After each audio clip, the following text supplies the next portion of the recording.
श्री राधे, जय जय श्री राधे भक्तजनों। आज की कथा का विषय है हरिश्चंद्र और सगर वंश का वर्णन। सुखदेव जी बोले, हे राजन, मानधाता के ज्येष्ठ पुत्र अम्बरीश को उसके बाबा युवन नासव ने गोद लिया और इसका हरित बेटा हुआ। इनके पुरुकुश को सर्पों ने अपनी बहन नर्मदा के विवाह करा दिया। तब नर्मदा पति के साथ रसातल में चली गई, मतलब पाताल लोक में। वहाँ जाकर विष्णु शक्तिधारी पुरुकुश ने वध के योग्य गंधर्वों को मार दिया। तब सर्पों ने खुश होकर वरदान दिया कि जो कोई इस चरित्र को पढ़ेगा उसे सर्पों का भय नहीं होगा। इनके त्रसद्यु पुत्र हुआ और इनके अनर्य के हर्यशव और इनके वंश के आगे चलकर सत्यवर्त हुआ, जिसको त्रिशंकु कहने लगे। इसने ब्राह्मण की कन्याओं का विवाह होते समय हर लिया, इसलिए क्रोधित होकर वशिष्ठ जी ने इनको श्राप दिया कि चांडाल हो जा। और विश्वामित्र के तेजोबल से संदेश स्वर्ग को गया, वहाँ अब तक दिखाई देता है। तदंतर देवताओं ने उसको ओधा करके फेंका, परंतु विश्वामित्र ने अपने से ही उसे वहीं रोक लिया। इसी त्रिशंकु का पुत्र हरिश्चंद्र हुआ। इसलिए विश्वामित्र और वशिष्ठ में ऐसा वाग युद्ध हुआ कि आपस में एक दूसरे को श्राप से पक्षी बनकर बहुत दिनों तक लड़ते रहे। हरिश्चंद्र के कोई पुत्र नहीं। इससे वह अत्यंत दुखी हुआ और नारद जी से कहने लगा कि वरुण की शरण में गया और बोला, प्रभु मुझे पुत्र दो। यदि मेरे पुत्र होगा तो उसी पुत्र रूप पशु के द्वारा मैं आपका भजन करूँगा। तब राजा ने ऐसा प्रण लिया। तब वरुण के कहने पर उसके रोहित नाम का पुत्र हुआ। तब वरुण ने कहा, अब भजन करो। तब हरिश्चंद्र ने कहा कि यह बालक 10 दिन में शुद्ध होगा। 11वें दिन हरिश्चंद्र ने कहा, अब पूजन करो। तब राजा ने कहा, अब दांत निकलने पर पवित्र होगा। तब दांत निकलने पर वरुण ने कहा, तब राजा ने कहा दांतों के गिर पड़ने पर पवित्र होगा। तब वह वरुण देव ने आकर कहा। तब राजा ने कहा कि नए दांत आने पर पवित्र होगा। तब दांतों के फिर आने पर वरुण ने कहा, अब पूजन करो। तब राजा ने कहा, जब तक यह कवच पहनेगा तब पवित्र होगा। इस तरह बेटे के स्नेह में से राजा धोखा देकर काल को बिताता रहा और वरुण भी उसी समय की प्रतीक्षा करता रहा जब रोहित को मालूम हुआ कि मुझसे ही वरुण का यज्ञ होगा।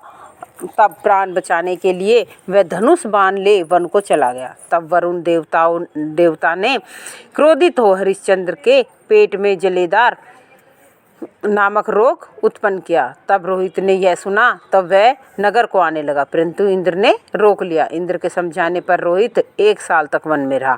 इस तरह रोहित जब भी लौटने को सोचता इंद्र उसे मना कर देता। इस तरह 6 वर्ष बीत गए। तब रोहित ने एक बालक को मोल लेकर राज्य में आया और तब हरिश्चंद्र ने पुरुष मेध करके वरुणादिक देवताओं का पूजन किया और उदर रोग से छूट गया। तब इस यज्ञ से प्रसन्न होकर इंद्र ने हरिश्चंद्र को स्वर्ण में रथ दिया। तब रोहित के हरित और हरित के चंप और इसी वंश में आगे चलकर बाहुक हुआ। बाहुक की भूमि क्षत्रियों ने छीन ली थी, इसलिए ये अपनी स्त्री को साथ लेकर वन को चला गया। जब यह वृद्ध होकर मरा तब इसकी रानी सती होने लगी, किंतु उसको गर्भवती देखकर और ऋषि ने सती होने से रोक लिया। अपनी सपत्नी को गर्भवती समझकर अन्य रानियां ने भोजन में विष मिलाकर दे दिया। तब वह बालक विष सहित उत्पन्न हुआ। इसी का नाम आगे चलकर सगर पड़ा। यह सगर चक्रवर्ती हुआ। इसी के पुत्रों ने सागर बनाया था। ऋषि के कहने से अश्वमेध यज्ञों में संपूर्ण वेद स्वरूप हरि का भजन किया। यज्ञ के लिए इसने जो घोड़ा छोड़ा था उसको इंद्र ने हर लिया। पिता के आज्ञाकारी सगर के 60,000 पुत्र घोड़े को ढूंढने निकले और शस्त्रों से पृथ्वी खोदने लगे। तब उन्होंने कपिल देव के पास घोड़े को बंधा देखा और कहने लगे कि यही वो चोर है और अब आंखें बंद करके बैठा है। और ये शस्त्रों को उठाकर मारो मारो कहते हुए दौड़े। अपने अपने शस्त्रों को उठाते हुए कहने लगे। तब ऋषि ने आंखें खोली और 60,000 सगर पुत्र जलकर भस्म हो गए। जिसने इस संसार में शाखा में ऐसी दृढ़ नोक रची जिस पर चढ़कर मुमुक्ष जन मृत्यु के मार्ग रूप संसार समुद्र से पार उतर जाते हैं। सगर के केसनी नाम दूसरी रानी थी। इनके असमंज पुत्र हुए और उसके अंशुमान हुए। अंशुमान अपने बाबा का बड़ा आज्ञाकारी था। असमंजस पूर्व जन्म में योगी था। कुसंग से इसका योग भ्रष्ट हो गया, इसलिए इस जन्म में ऐसे निंदित कर्म करता था कि जाति वालों के लिए यह अप्रिय लगते थे। यह खेलते बालक को उठाकर सरयू में फेंक देता था। इन कुलक्षणों के कारण पिता ने इसे निकाल दिया था। तब अपने योग बल से उसने उन बालकों को फिर से प्रकट कर दिया जिनको डुबोया था। जब अयोध्यावासियों ने जब बालकों को फिर से आते हुए देखा तो बड़े हैरान हो गए और राजा ने यह सोचा कि मैंने ऐसे सामर्थ्य वाले पुत्र को व्यर्थ में ही निकाल दिया। बड़ा पश्चाताप करने लगा।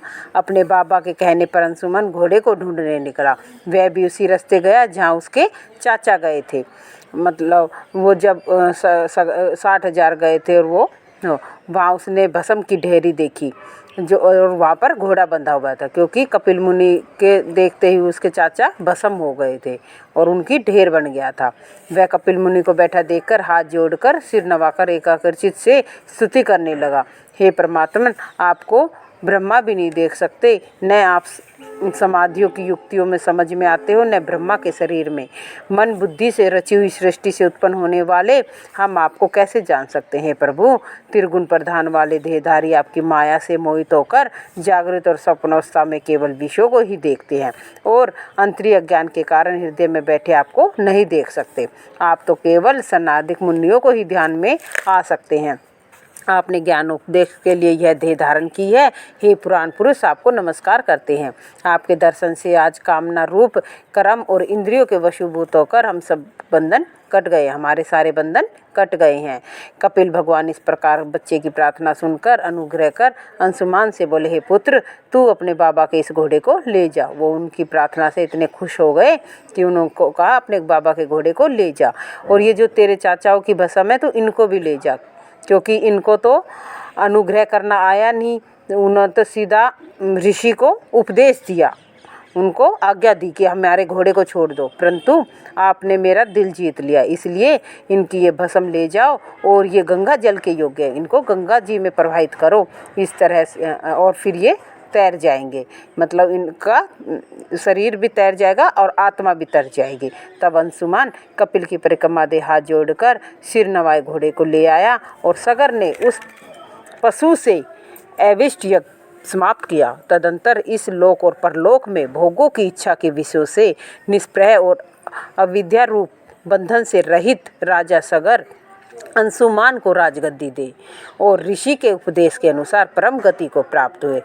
इसी के साथ भक्तजनों, जय जय श्री राधे, जय जय श्री राधे, जय जय श्री राधे।